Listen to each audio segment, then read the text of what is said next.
शरद पूर्णिमा वही तिथि है जिसमें हमारे कृष्ण ने समस्त ब्रजांगनाओं के साथ ब्रजमंडल की पावन पवित्र भूमि पर रास रचाया था। ये वो दिन है जिस दिन भक्त और भगवान का मिलन हुआ था, गोपी और कृष्ण का मिलन हुआ था। कौन सा?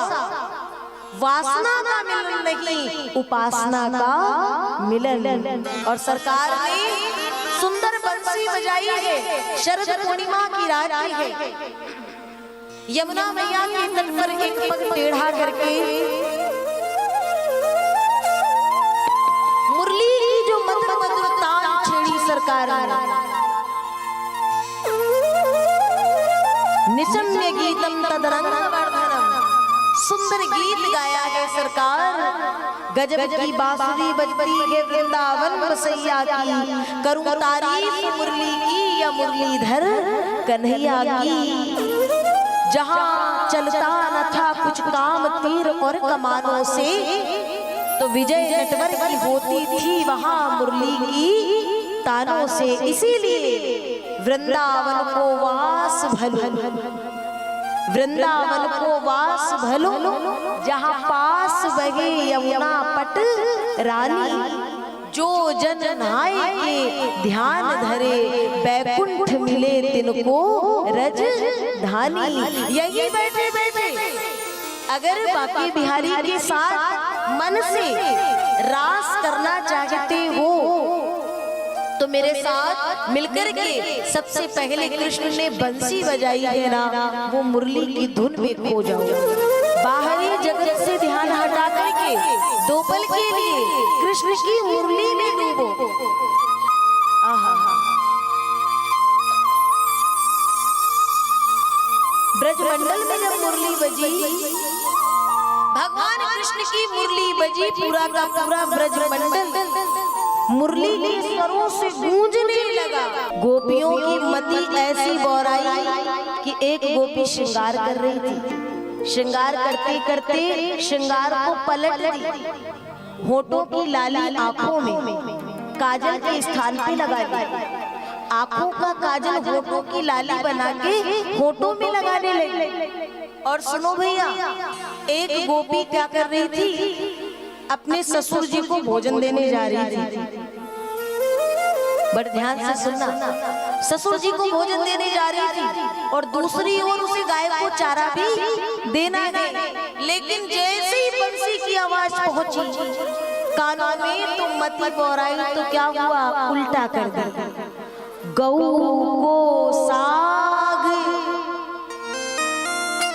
गौ को साग, ससुर जी को भूसी। ससुर जी के आगे भूसी परोस दी और गैया गैया के आगे जाके ससुर जी वाला साग रख दिया। ऐसी मति बौराई। धन्य है सरकार की बंसी, उस बंसी से कोई बच्ची नहीं पाया। पूरा का पूरा ब्रजमंडल, समस्त ब्रजांगनाएं जब आ गई तट पे, भगवान ने देखा सबकी सब आ गई है, तो धीरे से मुरली को रखे और फिर स्वागत करते हैं। स्वागतम वो महाभागा। हे महाभागाओं, शरद पूर्णिमा की पावन पवित्र रात्रि में यमुना मैया के पवित्र तट पर मैं आप सभी महाभागाओं का स्वागत करता हूँ। आपका इतनी घोर अंधियारी रात्रि में यहाँ किस कारण से आगमन हुआ? जरा जल्दी से बता दें, क्योंकि मुझे लगता है शरद पूर्णिमा की रात है। लगता है पूर्णिमा के चांद का दर्शन करना हुआ, या पूर्णिमा में रात्रि का जो कलकल निनाद यमुना में हो रहा है वो देखना है। और अब आपने दर्शन कर लिए तो अब अपने अपने घरों की ओर लौट जाए। भगवान ने जैसे ही कहा तो गोपी कहती है, सरकार अगर आपने बता दिया हो, आपकी बात पूरी हो गई हो, तो फिर हम भी कुछ कहें। भगवान ने कहा मैं बिल्कुल सत्य कह रहा हूँ, क्योंकि किसी कुलवती स्त्री का, कुलवती नारी का आधी रात के समय में घर से बाहर निकलना शोभा नहीं देते। आप किसी की पत्नी हैं, किसी की माँ है, किसी की बेटी है, ये उचित नहीं है जो आप आधी रात में अपने घरों से निकल के और यहाँ यमुना के तट पर खड़ी रही। दर्शन कर लिए लौट जाइए। गोपियों ने कहा सरकार, एक तो मुरली बजाते हो और मुरली की लुभावनी मधुर तान छेड़ करके हमें लुभाते हो, और जब हम यहाँ आ जाती हैं तो कहते हो अब लौट जाओ। अच्छा, किनके पास लौट जाएं, किन संबंधों के पास लौट जाएं, आप ही बताओ। किसी स्त्री का पति विदेश जाए और वो अपनी पत्नी को अपना चित्र दे जाए कि इस चित्र को देख करके तुम यहाँ मेरे होने की अनुभूति करना। कब? तब तक जब तक मैं वापस नहीं आ जाऊं। समय बीते और वो पति विदेश से आ जाए और भीतर बैठी पत्नी को अभी भी वो चित्र देखना चाहिए या अपने असली पति से मिलना चाहिए। कन्हैया ने कहा, अरे गोपियों, अब तो उसे दौड़ के अपने असली पति से मिलना चाहिए। बोले बस यही तो मैं आपसे जानना चाहती थी कि जिन पतियों की बात आप करते हो और जिन संबंधों की बात गोविंद आप कर रहे हो, वो जगत के संबंध जैसे एक बच्चे को मन बहलाने के लिए कुछ वस्तु दे दी जाती है तो कुछ समय के लिए उसका मन बहल जाता है। क्यों?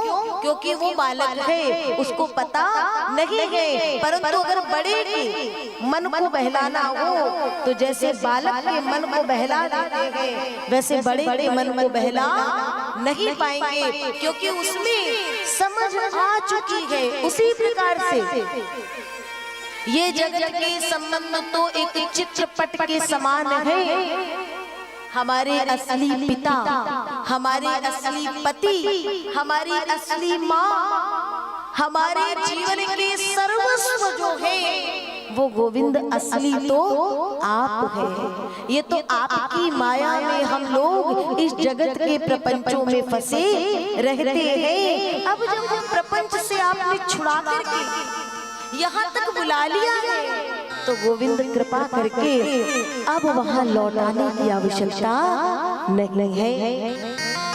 भगवान ने देखा गोपियां परीक्षा में पास हो चुकी हैं तो मेरे माधव ने रास आरंभ किया। ऐसा रास कि हर दो गोपी के मध्य में उनको लग रहा है कि जितनी गोपियां हैं उतने ही कृष्ण आ गए हैं। हर गोपी के साथ एक एक कृष्ण विराजमान है, भगवान नृत्य करते हैं। लेकिन ये जो मन का अहंकार है ना, अभिमान, आप देखिएगा जरा, मुझे लगता है कि बहुत सी बार ऐसा होता है कि कोई संत आपको बहुत प्रिय हो या कोई बहुत रूपवान, कोई सौंदर्यवान हो या कोई बहुत धनाढ्य हो, आपको दूर से बड़ा प्रिय लगे और आप उसके पास चले जाएं और उसकी सरलता और सादगी से वह आपसे उतनी ही सरलता से वार्ता कर ले, तो जो मूढ़ जन होते हैं ना, उसको वो सामने वाले की सरलता नहीं दिखती। उसको लगता है देखा हम में भी कोई बात है, इसीलिए हमसे बात किए, भले ही 10 मिनट दिए लेकिन हमें दिए। इसका मतलब हम में अलग योग्यता है। वो भूल जाता है कि वो उस वरिष्ठ की, उस श्रेष्ठ की अपनी सौम्यता है, अपनी सादगी है। वैसे रास मंडल के मध्य हुआ, भगवान नाच रहे हैं, गोपियां आपस में कहती देख देख कैसे कृष्ण नाच रहा है। ये कुछ भी कहे, लेकिन सत्य ये है कि ये कृष्ण हम गोपियों के बिना नहीं रह सकता। और आपको पता है जैसे ही मन में ये भाव आए, रास के मंडल के मध्य से मेरा गोविंद अंतर्ध्यान हो गए। कितने भी बड़े भक्त क्यों ना हो आप, लेकिन भक्ति में भी यदि मद आ गया कि हम भगवान के इतने बड़े भक्त, तो भगवान को गिराने में 2 पल मात्र लगता है। पलक झपकने मात्र में भगवान बड़े से बड़े रंग को राजा बना देते हैं, सिंहासन चढ़ा देते हैं। और उतने ही क्षण में यदि किसी में अभिमान आ गया तो उतनी ऊंचाई से फिर ऐसा गिराते हैं फिर उसको कोई आधार नहीं मिलता। भगवान चले गए, किशोरी राधा को उस समय साथ लिए, तो किशोरी राधा को लगा मानव लीला में किशोरी राधा ने भी कहा देखो सबके बिना रह सकता है, लेकिन मेरे बिना नहीं रह पाया, मुझे नहीं छोड़ पाया। तो राधा जी मानव लीला करते करते कहती हैं सरकार यदि आपको मुझे आगे ले चलना है तो एक काम करिए, मेरे पाँव में मेरे चरणों में बड़ी जोर की पीड़ा हो रही है, तो मुझे अपने साथ ले चलने के लिए कोई उपाय कर दीजिए। भगवान ने कहा वाह किशोरी जी, ये मद ने ये अभिमान ने आपको भी नहीं छोड़ा।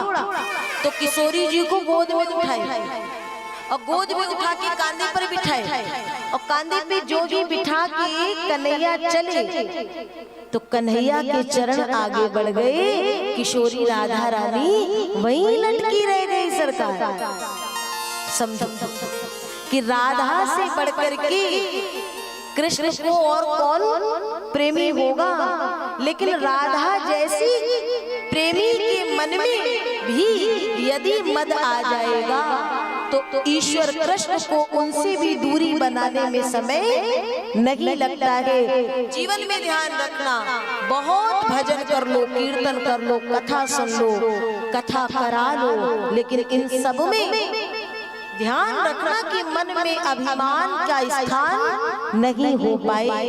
तब समस्त गोपियों ने मिलकर के कृष्ण को पुकारा और करुण भाव में भर करके पुकारा है। संस्कृत के श्लोकों के माध्यम से उस गीत को कहा गया गोपी गीत। भगवान को भाव में डूब के जब पुकारी तब भगवान प्रकट होते हैं।